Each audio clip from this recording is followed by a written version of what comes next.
Euzu billahi mineşşeytanirracim. Bismillahirrahmanirrahim. 73. Sure Muzammil. Mekkede nazil bo'lgan 20 oyat. Nihayet şefqatlik, mehribon Allohning ismi bilan boshlayman. Ey kiyimiga yugini vag'uchi payg'ambar, kechining ozg'inisidan boshqasida, yerimida yoki yerimidan azroqida yoki yerimidan ko'pragida namoz o'qigin. Qur'onni tartil bilan, ya'ni dona-dona ochiq o'qigin. Sana haqiqatan vaznlik Qur'onni nozil qilamiz. Shubhisizki, kechining qiyomi, ya'ni kechida kishining ibodat qilishi uchun uyqudan uyg'onib turishi eng muvofiqdir. Tinish bo'lganligi uchun kechining qiroati eng to'g'ri bo'ladi. Haqiqatan kunduzi ish bilan aldirash bo'lasan. Shunga ibodatga kechisi berilgan. Parvardigoringning nomini yod etgin. Ibodatingda uningga to'liq yuzlangin. O mashriqning va mag'ribning parvardigoridir. Uningdan boshqa hech iloh yo'qdir. Uni homiy qilib olgin. Ya'ni hamma ishingni uningga topshirgin. Ularning so'zlariga sabr qilgin. Ularni chiroyliqcha tark etgin. Ey Muhammad, mening oyatlarimni inkor qiluvchi davlatmanlarni menga qo'yib etgin. Ya'ni ularning jazosini o'zim beraman. Ularga ozgina muhlat bergin. Shubhisizki, bizning dargohimizda ularga eg'ir ishkalla va ko'ydirguvchi do'zax bor. Zaqum, zarradan iborat goldan o'tmaydigan tamoq va qattiq azob bor. O kunda zimin va tog'lar qattiq davraydi. Tog'lar bir dövi ko'shma qumga aylanadi. Shubhisizki, biz Fir'avnga bir payg'ambarni avatgan edik.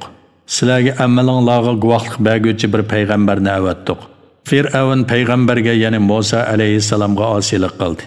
Ya'ni Fir'avn Musa alayhissalomga iymon etmay, uni yolg'onga chiqardi. Ey Quraysh jamoasi, sizlar Muhammad alayhissalomga osiylik qilgandek, Fir'avn Musa alayhissalomga osiylik qilgan edi. Shuning bilan uni qattiq jazoladik. Agar iymon etmasanglar, dahshatidan balalarning sochlari oqartiladigan kundan qandoq saqlanasizlar? O kunning dahshatidan osmon yeriladi. Allohning va'dasi cho'qim amalga oshadi. Chunki Alloh va'dasiga xiloflik qilmaydi. Bu oyatlar haqiqatan vaz-nasihatdir.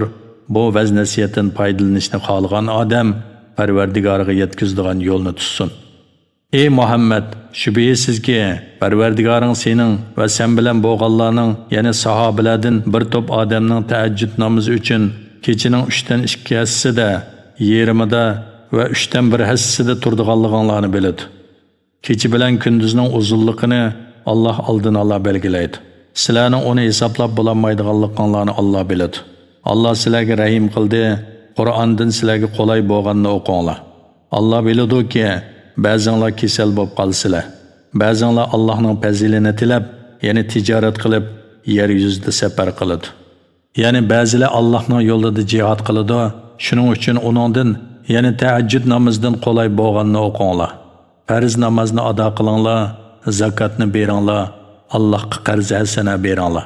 O'zinglar uchun dunyoda qaysi bir yaxshi ishni qilsanglar, Allohning dargohida texmo yaxshi, texmo katta savobga erishsizlar.